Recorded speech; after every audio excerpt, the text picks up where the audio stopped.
Assalamualaikum warahmatullahi wabarakatuh. Apa kabar teman-teman? Sehat semua kan? Alhamdulillah, kita bertemu kembali untuk belajar bersama. Hari ini kita akan belajar tentang penyesuaian makhluk hidup. Sudah siap belajar? Yuk kita mulai. Jangan lupa berdoa dulu ya. Berdoa mulai. Selesai.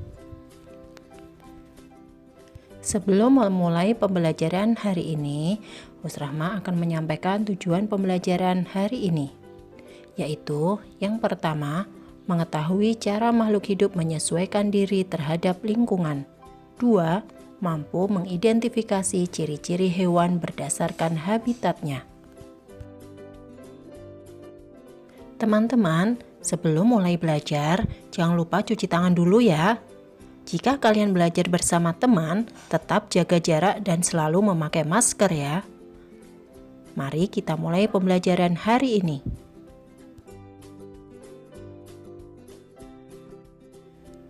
Adaptasi atau penyesuaian makhluk hidup adalah kemampuan makhluk hidup untuk menyesuaikan diri dengan lingkungan hidupnya. Berdasarkan bentuknya, adaptasi diklasifikasikan menjadi 3, yakni 1. Adaptasi morfologi atau bentuk tubuh. 2. Adaptasi fisiologi atau fungsi kerja tubuh. Dan 3. Adaptasi tingkah laku. Mengapa makhluk hidup perlu beradaptasi? 1. Untuk melindungi diri dari musuh ataupun pemangsa yang lainnya. 2. Untuk bisa memperoleh makanan. 3. Untuk dapat bertahan hidup. Nah, sekarang kita mulai mempelajari tentang adaptasi yang pertama, yaitu adaptasi morfologi. Adaptasi morfologi adalah penyesuaian makhluk hidup melalui perubahan bentuk organ tubuh yang berlangsung sangat lama untuk kelangsungan hidupnya. Adaptasi ini sangat mudah dikenali dan mudah diamati karena tampak dari luar.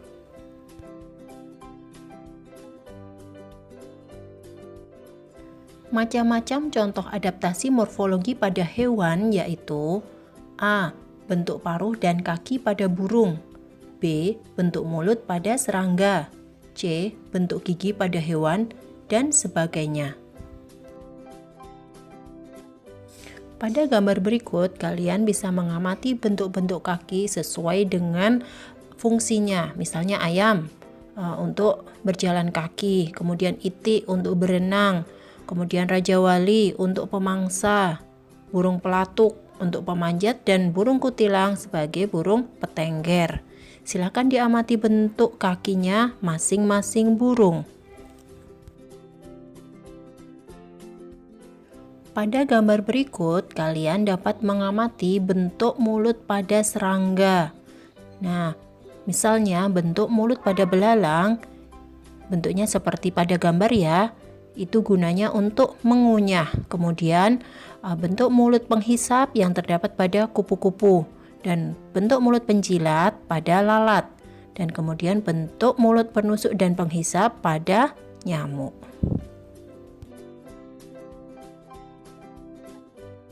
Contoh lainnya adalah bentuk gigi hewan karnivora atau pemakan daging.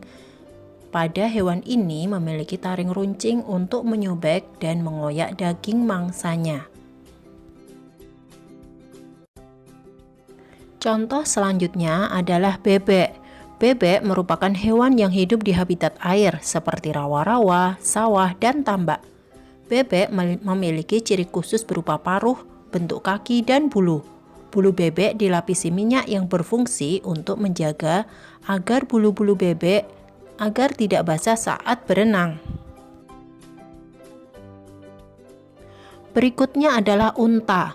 Unta adalah salah satu hewan paling luar biasa di dunia. Mereka mampu bertahan hidup di gurun, salah satu tempat yang paling ekstrim bagi makhluk hidup. Unta memiliki punuk yang berfungsi untuk menyimpan lemak. Kaki unta panjang dan mempunyai 2 kuku besar yang melebar untuk mendistribusi berat tubuhnya sehingga mereka tidak tenggelam dalam pasir. Bulu mata dan kelopak matanya bisa menutup otomatis saat ada badai pasir. Bentuk adaptasi yang kedua yaitu adaptasi tingkah laku. Adaptasi tingkah laku adalah penyesuaian organisme terhadap lingkungan dalam bentuk tingkah laku. Adaptasi tingkah laku terlihat dari tindakan atau tingkah laku makhluk hidup untuk menjaga kelangsungan hidupnya. Contohnya, paus adalah mamalia yang hidup di air. Seperti hewan mamalia yang lain, walaupun hidup di air, paus bernafas menggunakan paru-paru. Padahal, paru-paru tidak dapat mengambil oksigen dari air. Maka, paus dan semua mamalia yang hidup di air kurang lebih tiap 30 menit muncul ke permukaan air untuk menghirup oksigen. Contoh berikutnya adalah kelelawar. Kelelawar merupakan hewan mamalia yang memiliki kemampuan terbang. Kelelawar memiliki pendengaran yang mampu menerima gelombang ultrasonik. Kelelawar juga memiliki kemampuan ekolokasi, yaitu memancarkan dan menerima pantulan gelombang ultrasonik untuk mendeteksi adanya pergerakan mangsa.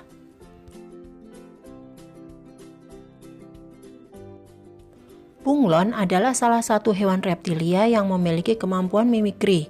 Mimikri adalah kemampuan khusus untuk mengubah warna kulit sesuai lingkungannya.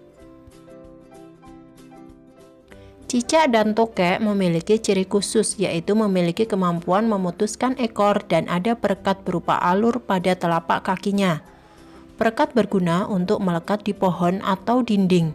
Cicak dan tokek juga memiliki kemampuan autotomi, yaitu memutuskan ekor untuk mengalihkan perhatian musuh yang akan memangsanya. Cumi-cumi mempunyai sistem perlindungan diri menggunakan tinta yang ia keluarkan dari tubuhnya. Tinta tersebut akan disemburkan ke musuh yang sedang ingin memangsanya. Dengan tinta tersebut, musuh cumi-cumi akan kabur karena tidak bisa melihat tubuh cumi-cumi dengan jelas. Beberapa kupu-kupu memiliki kemampuan kamuflase. Beberapa spesies kupu-kupu memiliki lukisan mata raksasa pada sayap mereka. Mata palsu ini merupakan cara pertahanan diri paling ampuh bagi kupu-kupu. Ketika kupu-kupu merasakan adanya bahaya, misalnya seekor burung yang sedang mencari makan, ia membentangkan sayapnya sehingga nampak sebagai makhluk raksasa. Adaptasi berikutnya yaitu adaptasi fisiologi. Adaptasi fisiologi atau fungsi organ tubuh merupakan penyesuaian fungsi alat-alat tubuh organisme terhadap lingkungannya. Contohnya, hewan herbivora memiliki enzim selulose untuk memamah biak. Kemudian, unta memiliki kantung air di punuknya untuk menyimpan air agar tahan tidak minum di padang pasir dalam jangka waktu yang lama. Kemudian, anjing laut memiliki lapisan lemak yang tebal untuk bertahan di daerah dingin, dengan menahan panas tubuh tetap bertahan. Berikutnya, ikan air tawar yang tekanan osmotik cairan tubuhnya lebih besar dengan air sebagai habitatnya, maka minum sedikit tetapi kencingnya banyak.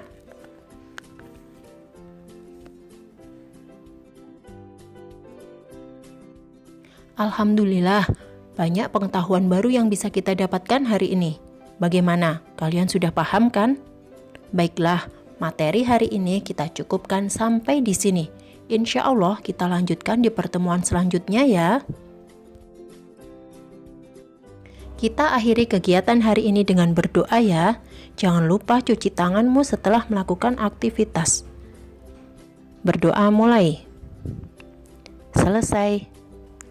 Terima kasih atas perhatiannya. Wassalamualaikum warahmatullahi wabarakatuh.